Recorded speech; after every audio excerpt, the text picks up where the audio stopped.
Shalom, selamat malam. Kembali lagi bersama saya Rizka, dan di video kali ini kita akan membahas tugas 2 di sesi yang ketujuh terkait 2 pertanyaan mengenai topik gender dalam pendidikan dasar. Yang pertama yaitu terkait dengan jurnal yang terindeks Sinta dan dikaitkan dengan pengalaman saya sebagai guru di lapangan, dan yang kedua itu topiknya gender dalam pendidikan dasar yang berasal dari jurnal bereputasi Scopus dan nanti dikaitkan dengan materi pada modul MPDR 5302. Mari kita bahas satu persatu. Ya, judul artikel yang pertama itu adalah upaya peningkatan kemampuan kesetaraan gender melalui pembelajaran berbasis gender sosial inklusi pada peserta didik sekolah dasar, yang ditulis oleh Nur Nazizah, Diah Puspitarini, Sauratul Aulia Astrofa, Dina Aderawan Saputri pada tahun 2022 yang terindeks Sinta 2. Langsung saja analisis dari artikel ini. Pertama yang saya analisis adalah latar belakang masalah. Artikel ini membahas tentang pentingnya penerapan kesetaraan gender dalam pendidikan dasar. Penulis menyoroti bahwa masih banyak praktik ketidaksetaraan di sekolah. Misalnya, yang pertama, pemilihan ketua kelas yang sering didominasi oleh siswa laki-laki, kemudian peran perempuan lebih banyak diarahkan ke kegiatan domestik seperti piket atau pengibar bendera. Kemudian yang ketiga, pembelajaran yang masih bias gender, baik dari guru maupun bahan ajar atau buku ajar yang digunakan. Nah, sekolah itu juga dipandang sebagai tempat strategis untuk membentuk pemahaman tentang keadilan dan kesetaraan gender sejak dini. Oleh karena itu diperlukan pembelajaran berbasis gender sosial inklusi agar semua siswa, baik laki-laki maupun perempuan, termasuk siswa berkebutuhan khusus, mendapat kesempatan belajar yang sama. Kemudian tujuan penelitian dari artikel ini untuk mengetahui yang pertama, upaya sekolah dalam meningkatkan kemampuan peserta didik dari aspek sikap, psikomotorik, dan kognitif melalui penerapan kesetaraan gender. Dan yang kedua, perbandingan hasil kemampuan antara siswa laki-laki dan perempuan sebagai indikator efektivitas penerapan kesetaraan gender. Kemudian metode penelitian ini menggunakan metode campuran, yaitu gabungan antara pendekatan kualitatif dan kuantitatif. Pendekatan kualitatif digunakan untuk memperoleh pemahaman mendalam mengenai proses dan konteks pelaksanaan program. Sedangkan pendekatan kuantitatif digunakan untuk mengukur hasil belajar dan menganalisis data numerik yang diperoleh dari instrumen penelitian.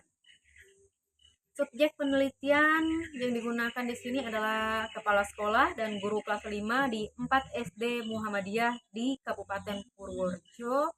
Kemudian teknik pengumpulan data yang digunakan adalah wawancara, tes, observasi, dokumentasi, dan catatan lapangan.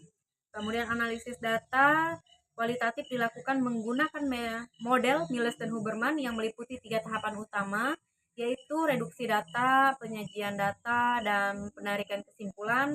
Kemudian analisis data kuantitatifnya didasarkan pada skor hasil belajar siswa yang mencakup 3 aspek penilaian, yaitu sikap, psikomotor, dan kognitif. Kemudian hasil penelitian ini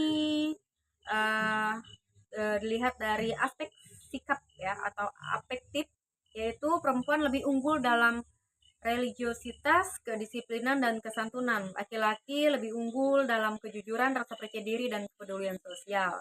Kemudian terlihat dari aspek psikomotoriknya, kegiatan pembelajaran seperti menggambar dan proyek kelompok dilakukan tanpa diskriminasi, namun hasilnya menunjukkan laki-laki lebih unggul dalam aspek psikomotor yang seperti kreativitas, ketangkasan, dan praktik. Kemudian dilihat dari aspek kognitifnya, baik laki-laki maupun perempuan mendapat perlakuan setara dalam pembelajaran dan bimbingan. Kemudian hasil belajar menunjukkan perempuan sedikit lebih unggul dengan rata-rata 82,05 dibanding laki-laki dengan rata-rata 79,75. Keduanya termasuk kategori yang sangat baik. Kesimpulan analisis dari artikel ini, sekolah telah berupaya menerapkan prinsip kesetaraan gender dalam seluruh kegiatan pembelajaran tanpa adanya perbedaan perlakuan antara siswa laki-laki dan perempuan. Upaya tersebut berdampak positif terhadap peningkatan kemampuan peserta didik kelas 5 pada ketiga ranah, yaitu kognitif, afektif, dan psikomotor. Hasil penelitian menunjukkan bahwa pada aspek afektif, peserta didik perempuan lebih unggul dalam hal religiusitas, kedisiplinan, dan kesantunan, sedangkan peserta didik laki-laki lebih menonjol dalam kejujuran dan kepedulian. Pada aspek psikomotor, peserta didik laki-laki memperoleh rata-rata nilai tertinggi dengan kategori sangat baik, sedangkan pada aspek kognitif, peserta didik perempuan menunjukkan rata-rata nilai tertinggi dengan kategori sangat baik. Lanjut, keterkaitan dengan pengalaman mengajar di sekolah sebagai guru di SD 001 Kabupaten Kutai Barat. Saya melihat bahwa hasil penelitian ini sangat relevan dengan praktik pembelajaran yang saya lakukan sehari-hari di kelas. Beberapa keterkaitannya dapat dijelaskan sebagai berikut. Pertama, penerapan kesetaraan dalam kegiatan kelas. Di SD 001 Kabupaten Kutai Barat, saya berusaha membiasakan pembagian peran yang setara antara anak laki-laki dan perempuan dalam setiap kegiatan kelas. Seperti tugas piket, presentasi kelompok, hingga pemilihan ketua kelas. Siswa perempuan juga saya dorong untuk tampil memimpin dan berpendapat di depan kelas. Hal ini sejalan dengan temuan penelitian bahwa kesempatan yang setara dapat menumbuhkan rasa percaya diri, tanggung jawab, dan motivasi belajar yang lebih tinggi pada semua peserta didik. Yang kedua itu perbedaan karakter berdasarkan gender. Jadi seperti dalam penelitian tadi juga menemukan laki-laki cenderung lebih seperti X-Men, secara itu yang menunjukkan ketelitian, disiplin yang lebih baik dalam kegiatan kognitif seperti membaca, menulis, dan mengerjakan soal. Dengan memahami karakteristik tersebut, saya berupaya menyesuaikan strategi pembelajaran agar setiap anak dapat berkembang secara optimal sesuai dengan potensinya masing-masing. Kemudian ketiga, pembelajaran inklusif. Ya, jadi konsep pembelajaran berbasis gender sosial inklusif yang dijelaskan dalam artikel juga sangat saya rasakan manfaatnya. Di kelas saya, siswa dengan latar belakang dan kemampuan berbeda diajak untuk belajar bersama dalam suasana yang saling menghormati tanpa pembedaan. Setiap anak diberi kesempatan yang sama untuk berpartisipasi dan berkontribusi. Misalnya, saat kegiatan diskusi kelompok tentang tema lingkungan, saya membagi kelompok secara heterogen antara siswa laki-laki dan perempuan, serta antara siswa dengan kemampuan akademik tinggi dan yang masih membutuhkan bimbingan. Dalam kegiatan tersebut, setiap anggota kelompok memiliki peran yang setara seperti pencatat, pembicara, penyaji hasil diskusi. Pendekatan ini menumbuhkan sikap empati, toleransi, dan kebersamaan di antara siswa.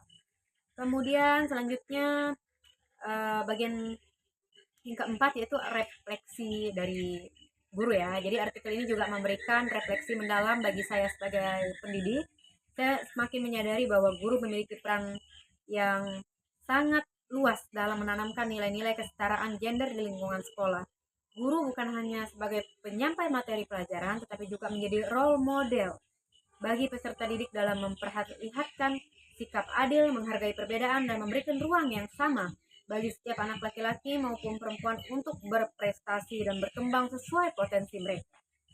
Kesimpulannya adalah berdasarkan hasil analisis terhadap artikel Ngazizah, Puspitarani, Asrofa, dan Saputri pada tahun 2022 yang dikaitkan dengan pengalaman saya di lapangan, penerapan kesetaraan gender di sekolah dasar terbukti berpengaruh besar terhadap peningkatan kualitas pembelajaran. Ketika guru memperlakukan semua siswa secara adil tanpa membedakan jenis kelamin, suasana belajar menjadi lebih terbuka, partisipatif, dan kondusif. Pembelajaran yang berlandaskan prinsip kesetaraan dan inklusi sosial juga membantu siswa menghargai perbedaan, menumbuhkan empati, serta memperkuat kerja sama di kelas. Pengalaman di lingkungan sekolah menunjukkan bahwa peran guru sangat penting dalam mewujudkan hal ini. Guru tidak hanya bertugas mengajar, tetapi juga menjadi teladan melalui sikap dan cara berpikir yang bebas dari bias gender. Dengan demikian, guru berperan besar dalam menciptakan lingkungan belajar yang adil, setara, dan mendorong perkembangan siswa secara optimal. Lanjut di artikel yang kedua yang berjudul Teacher, Race, and Gender, yes, and the Moderating Effects of Their Beliefs and Disposition, yang ditulis oleh Yasmin Kopur-Kentrud, Ian Taker, dan Joseph Erskine pada tahun 2023 yang terindeks Scopus Q1. Ya, langsung saja analisis dari artikel ini. Penelitian ini membahas tentang bagaimana guru bisa memiliki prasangka atau bias yang tidak disadari terhadap siswa berdasarkan gender atau jenis kelamin dan ras, terutama saat menilai kemampuan matematika. Nah, padahal kenyataannya kemampuan matematika antara anak laki-laki dan perempuan sebenarnya relatif sama. Namun sebagian guru masih tanpa sadar menganggap bahwa anak laki-laki lebih pintar atau lebih cocok dalam pelajaran sains dan matematika. Pandangan seperti ini muncul dari keyakinan pribadi guru, bukan dari kenyataan yang berada di lapangan atau di kelas. Penelitian ini melibatkan 458 guru dari berbagai wilayah di Amerika Serikat. Mereka diminta untuk menilai hasil kerja siswa dalam soal matematika. Setiap lembar jawaban diberi nama siswa yang menunjukkan identitas berbeda. Misalnya nama yang umum digunakan oleh anak laki-laki, anak perempuan, atau nama yang biasa dikaitkan dengan kelompok ras tertentu seperti kulit putih, kulit hitam, dan Hispanik, yaitu kelompok masyarakat Amerika Latin yang berbahasa Spanyol. Padahal isi atau jawaban soal matematika tersebut sama persis, hanya nama siswa yang berbeda. Dari situ peneliti ini melihat apakah nama yang mencerminkan identitas gender dan ras itu mempengaruhi cara guru memberi penilaian. Hasil penelitian menunjukkan beberapa hal penting ya. Pertama, bias gender masih terlihat. Saat jawaban siswa tidak sepenuhnya benar, guru cenderung menganggap anak laki-laki memiliki kemampuan matematika yang lebih tinggi daripada anak perempuan. Ini menunjukkan adanya pandangan tersirat bahwa laki-laki lebih pintar dalam pelajaran eksak meskipun hasil kerja yang dinilai sama. Bias ras kuat ya. Tapi guru memiliki kecemasan terhadap matematika, memberi nilai kemampuan yang lebih tinggi pada siswa kulit putih dibanding siswa kulit hitam atau Hispanic. Yang ketiga, yang pribadi guru juga berpengaruh. Guru percaya bahwa kesetaraan gender siapa lebih sering meremehkan kemampuan anak perempuan. Selain itu, guru yang memiliki pola pikir tetap atau fixed mindset ya, yaitu yang percaya bahwa kecerdasan tidak bisa dikembangkan juga cenderung menunjukkan bias dalam menilai siswa. Secara keseluruhan, penelitian ini menegaskan bahwa bias guru dalam menilai siswa meskipun tampak kecil bisa berdampak besar dalam jangka panjang. Jika anak perempuan terus-menerus dianggap kurang mampu, mereka bisa kehilangan kepercayaan diri dan merasa tidak cocok di bidang sains atau matematika. Karena itu penting bagi guru untuk selalu menyadari dan merefleksikan pandangan pribadinya agar proses pembelajaran benar-benar adil dan setara bagi semua siswa tanpa adanya bias gender. Dan keterkaitan dengan materi dalam modul MPDR 5302, yaitu studi komparatif pendidikan dasar di berbagai negara. Isi artikel ini tentunya sangat relevan dengan materi MPDR 5302, khususnya pada bagian yang membahas tentang kapasitas berpikir dan hasil belajar dari perspektif gender.